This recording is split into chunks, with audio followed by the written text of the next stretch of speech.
What about your grandparents? Did you get on with them? Did you know them?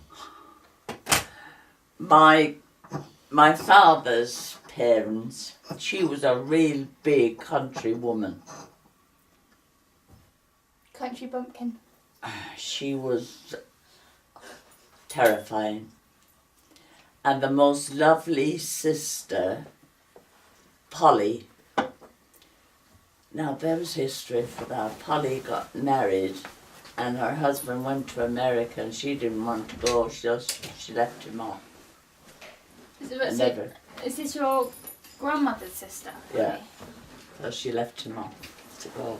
So she never bothered again. Wasn't. But she was an absolutely lovely little lady, completely different to this big woman. But she was quite nice. So we would go and see her. And she wore one of those aprons, you know, the crossover coat kind of with pockets. She said, you go in and sit down and you just sit there. And she would be sat in her rocking chair and Polly used to say, "Oh, hello, Alana, how are you, my Macree?" She used to say things, bits of Irish in between. And, you know, you'd sit there and you'd have not much of a chat, you just sat. So Nana Boland would put the hand in the pocket and out would come the snuff box and you would think, oh, God. He said, there may be another while. And after a while, you'd get a penny out of the other pocket. And that was the only, that was how we knew her. We didn't know anything else about her. She was my father, she was your grandmother. And the times we'd done that, Donald would even remember that. Jo now wouldn't have been with me, you know. And you would, and she knew. Do you know why we went? And when she got the snuff box out, we said, oh, she was doing that for fun. She knew exactly what she was doing. Got to say. She said, don't go out there, not out in the backyard. They had a backyard she went through. But mainly that was... Who's the one who lived in the house with the canvas roof? Nana Doyle. Now then, Nana Doyle. I remember Nana Doyle well, and she had a tiny cottage. That was my mother's mother, who liked a Guinness. Good for her. Yeah, she loved a Guinness. Herself and Molly Cross, who lived next door. And if you remember, in those days, they wore shawls. Yeah. Black shawls. I do remember when she did progress to a coat, actually, which was a shock. But anyway, Nana Doyle, who we knew very well, who knew, you know, she was just always there. You went in and out of the house. She used to boil a big pot of potatoes and lots of these. This is meat. They're a delicacy now. You'd pay a fortune for them. They're awful. They were the sweetest meat you ever tasted. Well, now my grandmother, there was no ceremony. The potatoes were always boiled in their skins, and the floury, what they call lovely potatoes. They were put out on the table on newspaper. They were strained for now, and these lots. And not necessarily for your dinner, but you just ate, and you know. Just came in and ate. Yeah. It was just... A bit like a buffet. Well, yeah, you can call it that if you like. Yeah, the beginnings of buffets, yeah. That's just a memory now, you know, that But anyway, the house, the stairs was there by then, obviously, and the roof is canvas, and upstairs is, well, she wasn't using it then. She had Johnny Ray with her, who's Billy's half-brother. That's another long story there. I can't go into that. That's Billy the dresser who lives. Yes, Who Billy. came from Birmingham. He lives in London now. Yes. Yeah. And the mother is a big history. Josie. Why, what Johnny. Well, yeah. We'll be there all day, Dave. Where did I get to? Oh, I'm talking about my grandmother and Yeah. the house. The So, place. canvas roof, no stairs. The stairs was there then. That stairs went up long before. I just knew. I didn't know when the ladder was there.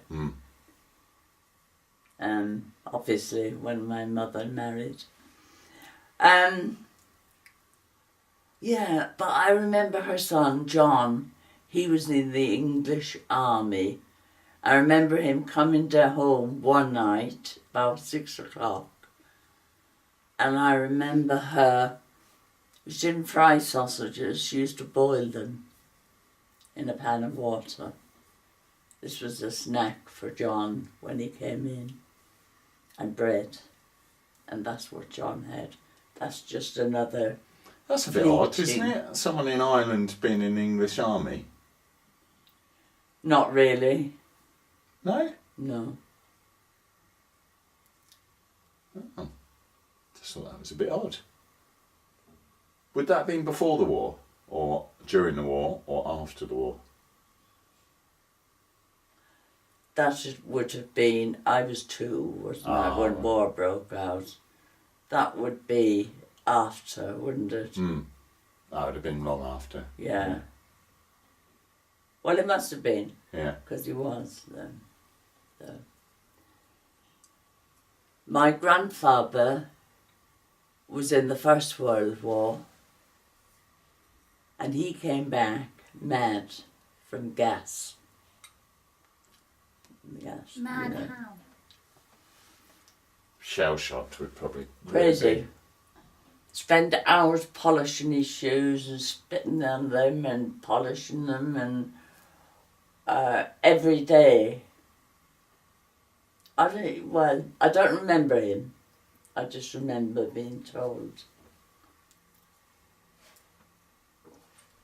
No wonder she liked her Guinness. Grandma started this by telling me she lies once a week, and coming over in the car she told me she used to steal from her grandmother. I did. Twice I stole from my grandmother. And I've never forgotten it. And Anne could tell you the tale. Carry on, I'll come back.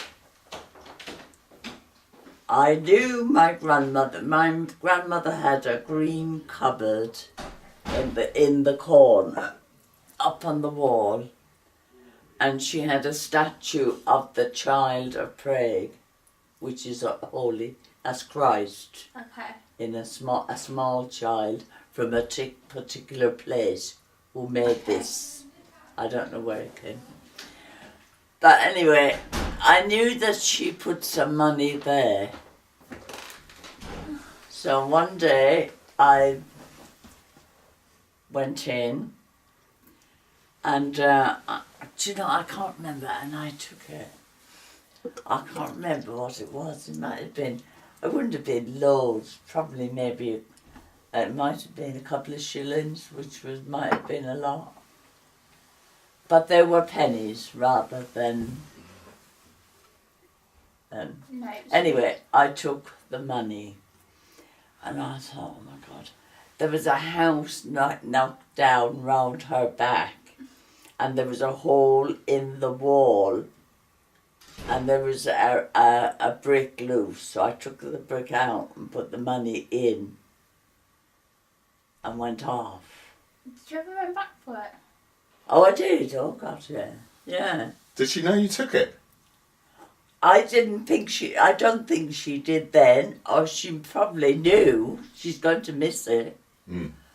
But then I decided to go again.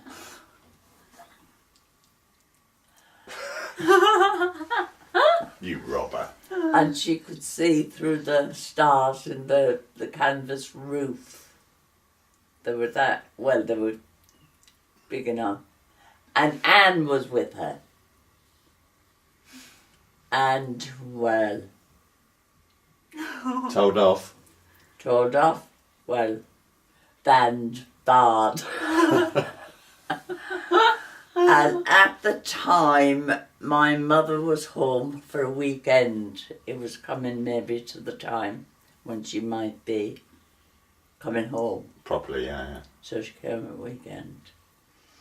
And I remember going up to the bedroom, and actually nothing terrible was ever. She did say, you told you mustn't do that. But I expected, a hurricane at least or something, but it never happened again. And there's a memory, it never left me. I thought, how terrible. It was probably your own punishment, Mum. You're probably punishing yourself. Well, the other thing was, we had a friend. I had a friend called Greta, and her mother was in England. Greta had blonde hair, and she used to say it was really blonde, and she was very wild. And she used to tell me tales like she washed her hair in rinso. Rinso. Isn't that? Rinso was an old washing powder. Oh, I'm thinking of Brasso. Rinso, if you hear that. Yeah, I'm thinking of Brasso. Come back. Look, I'm going to put you in the hall, dogs. Get out. What's that? Oh, where's the... Oh, there's mine over there. So, it was just...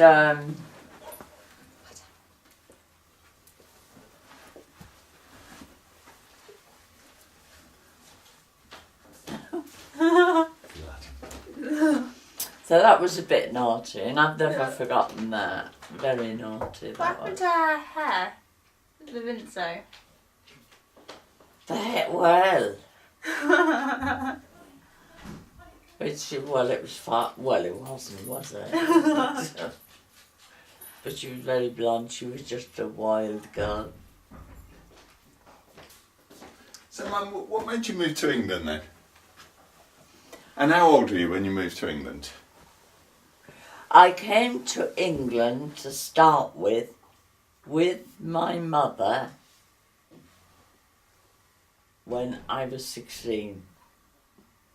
No, I didn't come over to stay. And we were there for a while. So why did you come over? Why did you come over with your mum? When my mother came over, I think at that point my father was working in Slough. Oh, There was okay. no work at home. I think.